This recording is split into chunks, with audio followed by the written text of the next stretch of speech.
ಇವಾಗ ಏನಾಗಿದೆ, ಡಿಸೆಂಬರ್ 8ರಿಂದ ಬೆಳಗಾವಿ ಸುವರ್ಣಸೌಧದಲ್ಲಿ 13ನೇ ಅಧಿವೇಶನ ಚಳಿಗಾಲ ಅಧಿವೇಶನ ನಡೀತಾ ಇದೆ.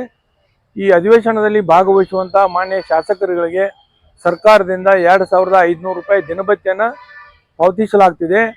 ಅದಲ್ಲದೆ ಇಲ್ಲಿ ದಿನಭತ್ಯೆಯನ್ನು ಪಡೆದುಕೊಂಡರೂ ಕೂಡ ಇವರಿಗೆ ಸಾರ್ವಜನಿಕರ ತೆರಿಗೆ ಹಣದಲ್ಲಿ ಊಟವನ್ನು ಜಿಲ್ಲಾಡಳಿತದ ಮುಖಾಂತರ ಕೊಡ್ತಾ ಇದ್ದಾರೆ.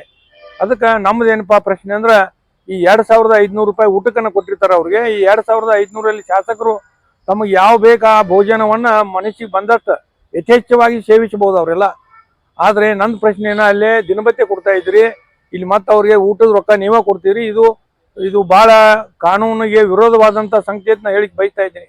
ಆದ್ದರಿಂದ ನಾನು ಸಭಾಧ್ಯಕ್ಷರಿಗೆ, ಸಭಾಪತಿಗಳಿಗೆ, ಸರ್ಕಾರದ ಮುಖ್ಯ ಕಾರ್ಯದರ್ಶಿಗಳಿಗೆ ಪತ್ರ ಬರೆದಿದ್ದೀನಿ. ಬೆಳಗಾವಿ ಅಧಿವೇಶನದಲ್ಲಿ ದಿನಭತ್ಯೆಯನ್ನು ಕೊಡ್ರಿ ಒಂದು, ಇಲ್ಲಾಂದರೆ ಊಟ ಕೊಡ್ರಿ ಒಂದು.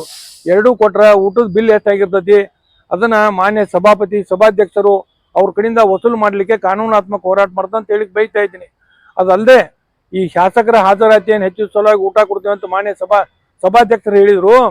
ಇವರೇನು ಸಣ್ಣ ಶಾಲೆ ಕಲಿಯುವಂಥ ಹುಡುಗರ ಇವರು? ಇಲ್ಲೇ ಊಟ ಕೊಟ್ಟರೆ ಇದು ಸದನ ಹೋಗಿ ಬಿಸಿ ಊಟದ ಶಾಲೆ ಅಂತೇಳಿ ಅದರ ಘನತೆ ಗೌರವಗಳಿಗೆ ಚ್ಯುತಿ ಬರ್ತಾ ಇದೆ.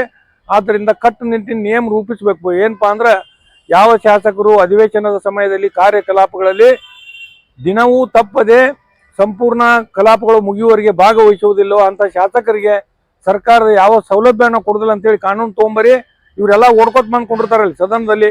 ಅವಾಗ ಮಸೂದೆಗಳ ಬಗ್ಗೆ ಸಮಗ್ರ ಚರ್ಚೆ ಆಗ್ತೈತಿ. ಆ ನಿಟ್ಟಿನಲ್ಲಿ ಕಾನೂನು ರೂಪಿಸಬೇಕು. ಸಾರ್ವಜನಿಕರ ತೆರಿಗೆ ಹಣ ಪೋಲ ಆಗೋದು ನಿಲ್ಲಿಸಬೇಕಂತೇಳಿ ನಾನು ಸರ್ಕಾರಕ್ಕೆ ಪತ್ರ ಬರೆದಿದ್ದೀನಿ. ಅದಲ್ಲದೆ ಕೊನೆಯದಾಗಿ ಏನಪ್ಪಾ ಅಂದ್ರೆ, ಬೆಂಗಳೂರಲ್ಲಿ ಏನು ಅಧಿವೇಶನ ಆಗಿತ್ತು, ಆ ಊಟ ಕೊಟ್ಟಿದ್ದು 35 ಲಕ್ಷ ರೂಪಾಯಿ ಬಿಲ್ ಆಗಿತ್ತು. ಅದನ್ನ ಮಾನ್ಯ ಸಭಾಧ್ಯಕ್ಷರ UT ಖಾದರ್ ಅವ್ರ ಸ್ವಂತ ಜೇಬಿನಿಂದ ಸರ್ಕಾರ ತುಂಬಿಸ್ಕೋಬೇಕು ಅಂತ ಹೇಳಿ ನಾ ಪತ್ರ ಬರೆದಿದ್ದೀನಿ. ಆ ಪ್ರಕ್ರಿಯೆ ಈಗಾಗಲೇ ಪ್ರಾರಂಭ ಆಗಿದೆ ಅಂತೇಳಿ ನಾ ಹೇಳಿಕ್ಕೆ ಬಯಸ್ತಾ ಇದ್ದೀನಿ. ಭೀಮಪ್ಪ ಗಡ, ಮಾಹಿತಿ ಹಕ್ಕು ಕಾರ್ಯಕರ್ತ, ಮೂಡಲ್ಗಿ.